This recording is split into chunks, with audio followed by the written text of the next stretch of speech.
வணக்கம் தோழர்களே, நீங்கள் பார்க்க போகிறது டேட் கம்யூனேட்டர் காணொளி. நம்ம எல்லாரும் சின்ன வயசில் இதை பார்க்காம கடந்து வந்திருக்க மாட்டோம்.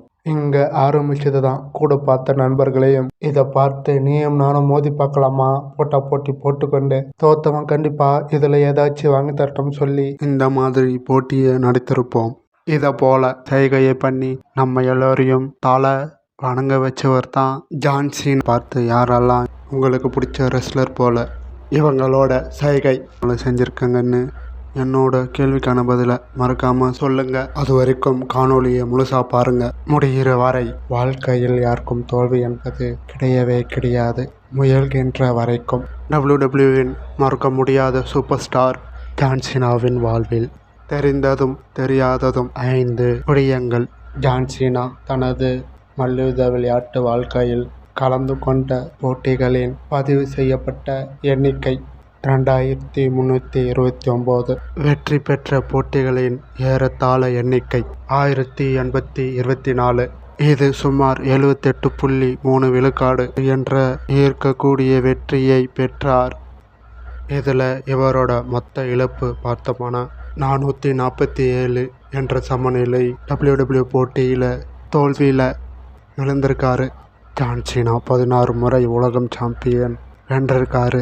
WWEல நிறைய பேர் சூப்பர் ஸ்டாராக இருந்த சமயத்திலேயே எல்லாரையும் பின்னுக்கு தள்ளிட்டு இவர் போயிட்டு இங்கே இவர் சூப்பர் ஸ்டார் என்ற பதவியில் கூட இருந்திருக்காரு. தன்னுடைய உழைப்பின் ரகசியம் தனக்கு மட்டுமல்ல மற்றவங்களுக்கும் சென்றடைய வேண்டும் என்று ஒருபோதும் கைவிடாது. தான் கலந்துக்கக்கூடிய போட்டிகளில் விடாமுயற்சியாக தன்னுடைய நெவர் கிவ் அப் என்ற தாரக மந்திரம் ஜான்சினா தனது மல்யுத்த விளையாட்டு காலத்திலும் சரி, இதனை தன்னுடைய வாழ்நாள் முழுவதும் கடைபிடிச்சிருக்காரு. இப்பவும் சரி, இதனோடையும் சரி, இதை தான் அவரோட உயிர் மூச்சாகவும் இருக்குது. ஜான்சினாவின் முதல் அறிமுக போட்டியில் முதல்ல கார்ட் ஆங்கில் போட்டி மோதலில் வீழ்த்தப்பட்டிருந்தாலும் அதுக்கப்புறமா 2005 ஒரு வருஷத்துக்குள்ளே வந்த 2 போட்டியில் ஜான்சினா 2 தடவை வெற்றி பெற்றுள்ளார். 2011 சிஎம் பங்க் ஜான்சினாவை தோற்கடிச்சு வெற்றி பெற்றிருந்தாலும் இந்த 2 பேரின் திறமையும் மோதவிட்டு போட்டியில் சிஎம் பங்கை ஜான்சினா தோற்கடிச்சு ஜான்சினா தன்னுடைய வெற்றியை தக்க வைத்து கொண்டார். ஜான்சினா மற்றும் எட்ஜ் 2006 WWE 2006க்கான போட்டி. ஜான்சினா எட்ஜை தோற்கடிச்சு வெற்றி பெற்றார். சாம்பியன் பட்டத்தை வென்றார். அதுக்கப்புறமா 2009 ஜான்சினாவை தோற்கடிச்சு எட்ஜ் வெற்றியாளராக மாறினார்.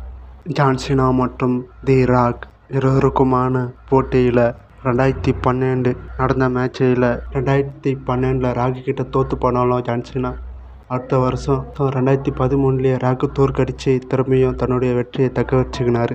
ஜான்சினா WWE விளையாட்டு போட்டியில் இருக்கும்போது எந்தெந்த போட்டியில் எத்தனை வாட்டி வென்றிருப்பார், யாருக்காவது இந்த கேள்வி எழுகிறதா? அப்போது பார்க்குறவங்களுக்கு கேள்வி எழுப்புதுன்னா பதிலை நான் சொல்கிறேன். 16 உலக சாம்பியன்கள், 14 WWE சாம்பியன்ஷிப்புகள் மற்றும் 3 உலக ஹெவிவெயிட் சாம்பியன்ஷிப்புகள் வெற்றி பெற்றிருக்காரு. இந்த புகழ்ச்சியெல்லாம் வர காரணம் இவர் எடுத்த ஒரே ஒரு முடிவு தான், ஜிம்முக்கு போய் நல்லா உடற்பயிற்சி செய்கிறது தான். இந்த கனவு சின்ன வயசுல இருந்தே ஜான்சினாவுக்கு இருந்திருக்கு. இதை தான் சூர்யாவை வச்சு இயக்குனர் கௌதம் எடுத்திருக்காருன்னு நான் நினைக்கிறேன். ஜான்சினாவுக்கு 1-2 பிடிச்ச விளையாட்டெல்லாம் இருக்குது. முதலில் பேஸ்பால். இது என்ன ஆட்டம்டா தெரியாதவங்க கேட்கலாம். இதுவும் கிரிக்கெட் மாதிரி ஒரு விளையாட்டு தான். ஆனால் இந்த விளையாட்டில் கொஞ்சம் வித்தியாசம் இருக்கும். வித்தியாசமாக விளையாடணும், அவ்வளோதான். இது அமெரிக்காவில் ரொம்பவே புகழ்பெற்ற விளையாட்டு.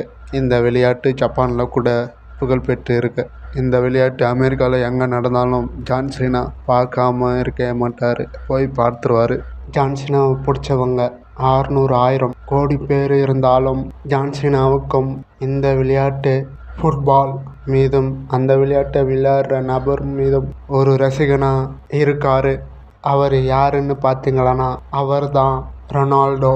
ஜான்சினா தனது கடைசி போட்டியில் கந்தர் என்பவருடன் மோதி டிராப் அவுட் முறையில் தோல்வியை தழுவினார். அதுதான் ஜான்சினாவோட கடைசி போட்டி. அதுக்கப்புறமா இதுலேருந்து வெளியே வந்து இதை நான் சொல்லி உங்களுக்கு தெரியணும்னு இல்லை, உங்களுக்கு தெரிஞ்சது தான்.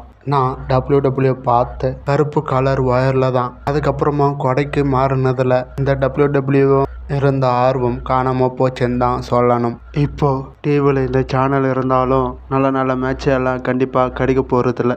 அதனால் நம்ம இந்தமாரி தயவில் பார்க்குற மாரி தான் இருக்கும். உங்களுக்கு இந்த காணொளி பிடிச்சதுன்னா லைக், ஷேர், கமெண்ட் பண்ணுங்கள். சேனலையும் அப்படி சப்ஸ்கிரைப் பண்ணிடுங்க. நம்ம அடுத்த காணொளியில் பார்ப்போம்.